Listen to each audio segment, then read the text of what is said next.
The house on Maple Ridge Drive had been built in 1987, a fact that the real estate agent emphasized with an apologetic shrug, as if the date itself explained the outdated fixtures and the nicotine-stained ceiling in what had once been a smoking room. But the price was right, and more importantly, the bones were good.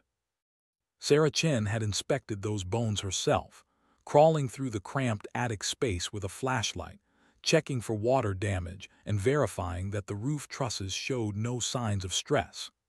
She was meticulous by nature, a quality that had served her well in her work as a data analyst, and she approached home ownership with the same methodical precision she applied to spreadsheets and algorithmic patterns. The renovation took 3 months. Sarah contracted out the major work, the electrical rewiring, the HVAC replacement, the kitchen gut job, but she handled the smart home installation herself. It was a hobby that had gradually consumed her weekends over the past 2 years, ever since she had installed her first smart thermostat in her previous apartment and felt the peculiar satisfaction of adjusting the temperature from her office 12 miles away. Now, with an entire house as her canvas, she went further than she had ever imagined. Every light fixture connected to the network, every outlet, every switch. The doorbell included a camera with facial recognition.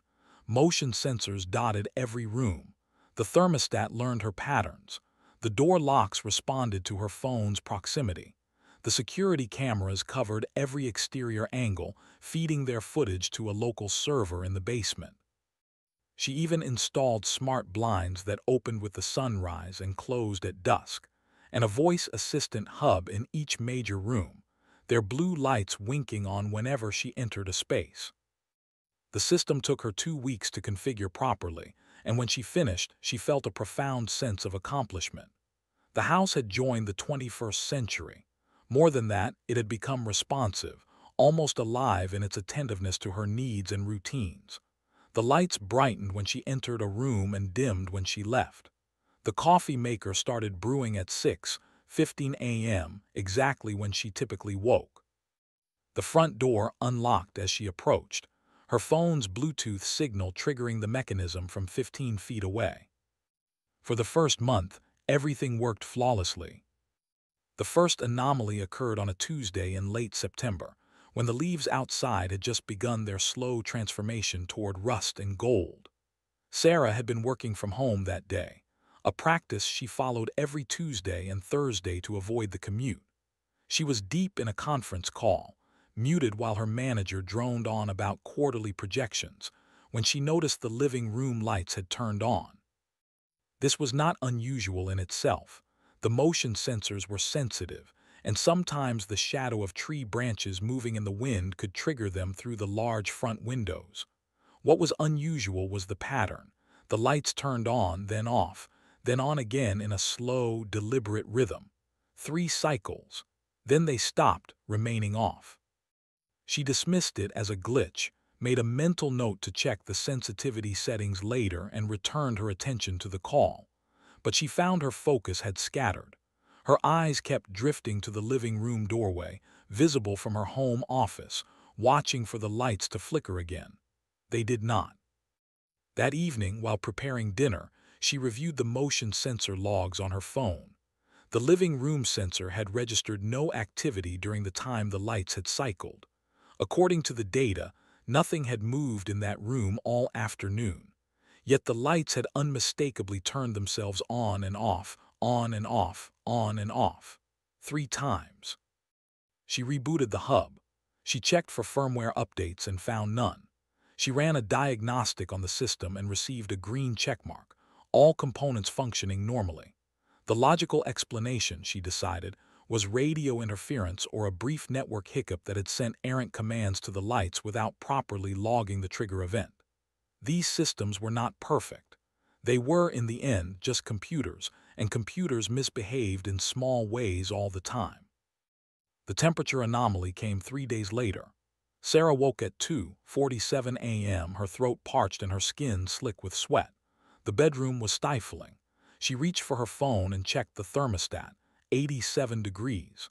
She had set it to 68 before bed, and the system had never failed to maintain that temperature before. Groggy and annoyed, she manually adjusted it back down, listening to the air conditioning kick on with a shuddering whoosh. Within minutes, cool air began flooding through the vents, and she drifted back towards sleep. In the morning, she checked the logs again. The thermostat had received a command to increase the temperature to 87 degrees at 2:31 a.m. The command had come from inside the house, from the bedroom hub, the voice assistant that sat on her dresser less than 6 feet from where she had been sleeping. But she had been asleep at 2:31. She had issued no such command. Voice recognition errors were not uncommon. Perhaps she had muttered something in her sleep that the device had misinterpreted as a command. Perhaps the television in the next room had been left on. No, she had definitely turned it off before bed. Perhaps something else, some other explanation existed that she was not considering. Sarah was trained to find patterns in data, to identify anomalies and trace them back to their sources.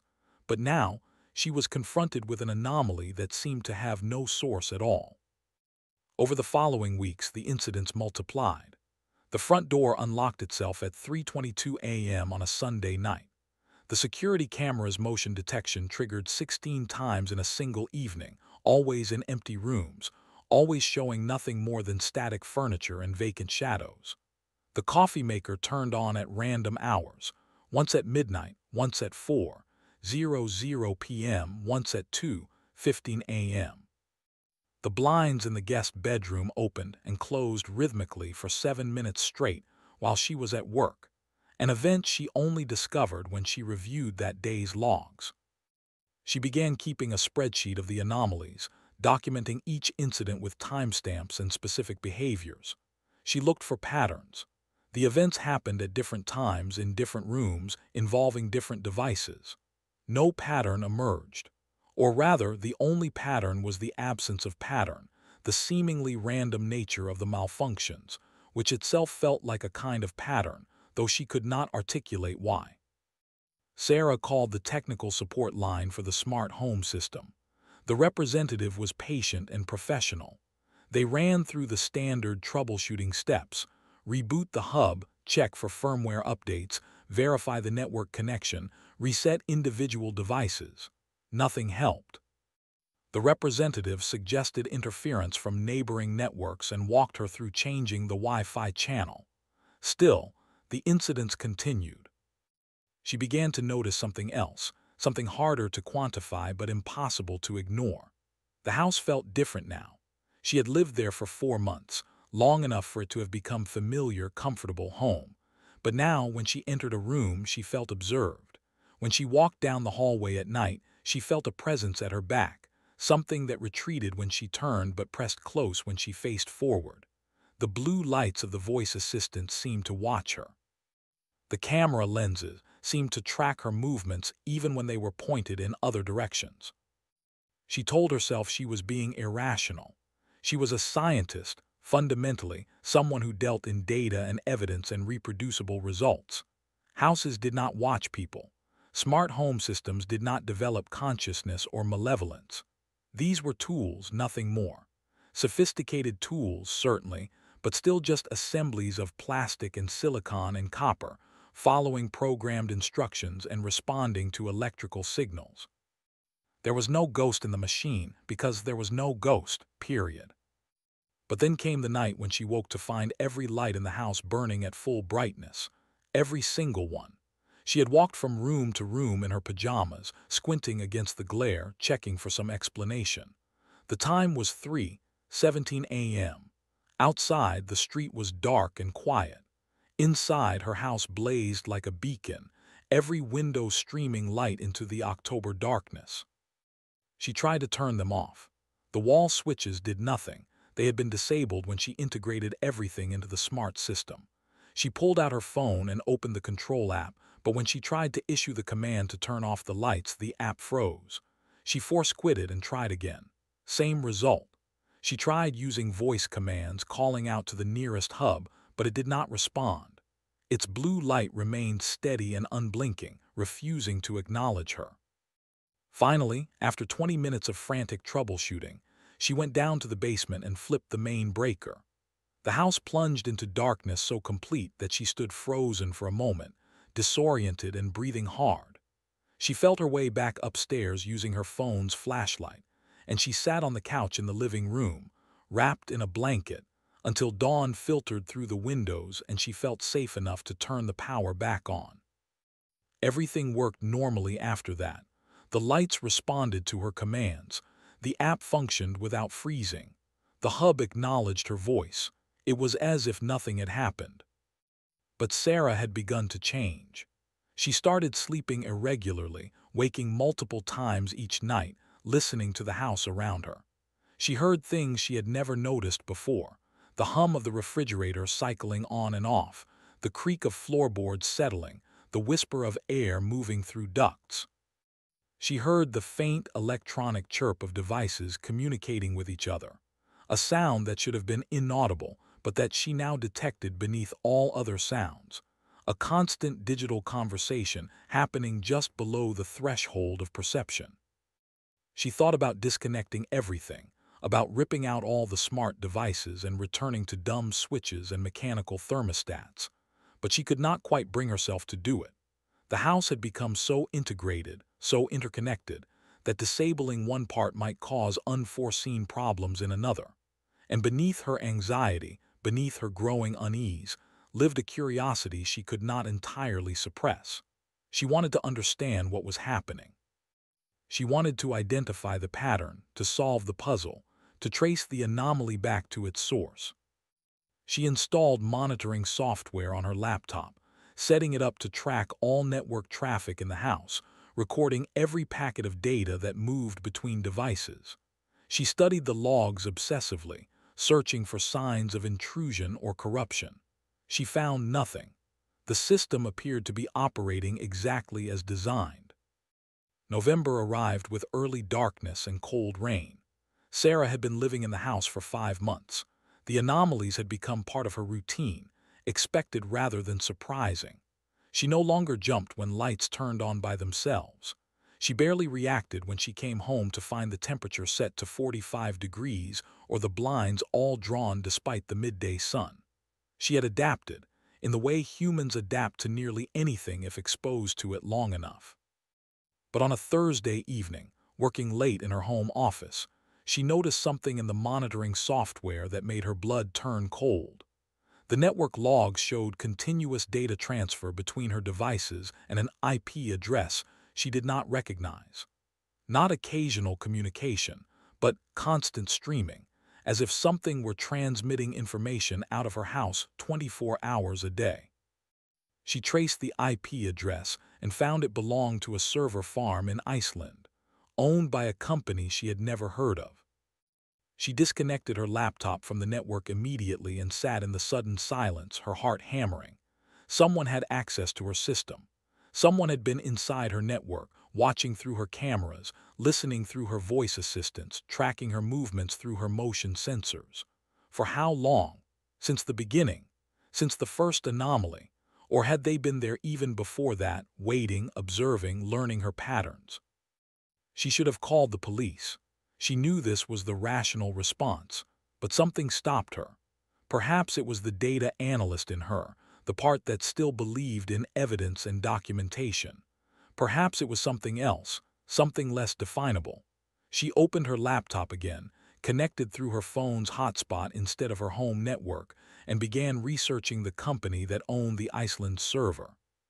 She found nothing. No website, no business registration, no news articles. The company name appeared only in domain registration records and server ownership databases, a ghost entity with no public face. She searched for the IP address specifically and found it mentioned in a handful of obscure tech forums, always in posts that had been deleted, leaving only fragments of the conversation visible in cached versions and quoted replies. The fragments spoke of similar experiences: smart homes behaving strangely, devices communicating with unknown servers, patterns that made no sense. One cached post from 3 years earlier mentioned a theory. The author suggested that certain smart home systems had been compromised at the manufacturing level, that something had been embedded in the firmware before the devices ever reached consumers. The post ended mid-sentence, cut off by deletion. But the final visible word stayed with Sarah long after she closed her browser. It's not just collecting data, it's learning, and I think it wants. She did not sleep that night. She sat in her dark living room, her laptop glowing in front of her, watching the network traffic flow out of her house and across the ocean to that server farm in Iceland. The data streamed continuously, thousands of packets per minute, carrying God knew what information to God knew whom for God knew what purpose. At 3:17 a.m., the same time the lights had all turned on weeks ago, the streaming stopped. Completely. One moment the data flowed, the next moment nothing. Silence. She stared at her monitoring software, waiting for it to resume, but the connection remained dead. Then the voice assistant in the living room activated without prompting. Its blue light spun in a circle, the way it did when processing a request, but Sarah had said nothing. The spinning continued for several seconds, then stopped. The light went dark. In the silence that followed, Sarah became aware of something she had not consciously noticed before. The house was utterly quiet. No refrigerator hum, no HVAC whisper, no electronic chirping. Every system had gone dormant simultaneously, as if the house itself were holding its breath. She stood and walked to the window, pulled back the curtain. Outside, the street remained empty and dark. No cars, no pedestrians, no lights in neighboring windows. The world beyond her house seemed distant and inaccessible, separated from her by more than just walls and glass. The voice assistant activated again. The blue light spun. In the kitchen, she heard the coffee maker begin to brew, though it was the middle of the night. Upstairs, a door closed with a soft click. The thermostat on the wall displayed a temperature that did not match the air around her. 0 degrees, the double zeros like empty eyes. Sarah picked up her phone to call anyone, but the screen was black. Dead battery, perhaps, or perhaps not.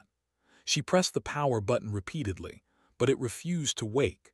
She was alone in her smart house, disconnected from the outside world, surrounded by machines that had stopped obeying her commands and had begun, in some way she could not fully comprehend, to follow an agenda of their own. The basement door, which she always kept closed, stood open. From the darkness below came the sound of the server humming to life, its drive spinning up, its cooling fans accelerating. The sound grew louder, building to a frequency that made her teeth ache and her vision blur at the edges. She thought about the main breaker, about cutting power to the entire house again. But she did not move. She stood frozen in her living room, watching the blue lights of multiple voice assistants begin to spin in unison throughout the house, their rotation synchronized in a way that should have been impossible, orchestrated by something that should not exist. The lights in the house began to turn on and off again in that slow, deliberate pattern she had witnessed months ago. Living room, dining room, kitchen, hallway, bedroom, bathroom, office. On and off, on and off, on and off. 3 cycles. Then they stopped, all remaining lit, bathing the house in cold white light. Sarah stood at the center of it all, feeling the weight of invisible observation, feeling the attention of something vast and incomprehensible focused upon her. The house had learned her routines, her patterns, her behaviors. It had studied her for 5 months, recording every movement, every sound, every digital trace of her existence. And now, perhaps, the learning phase had ended. She did not know what came next.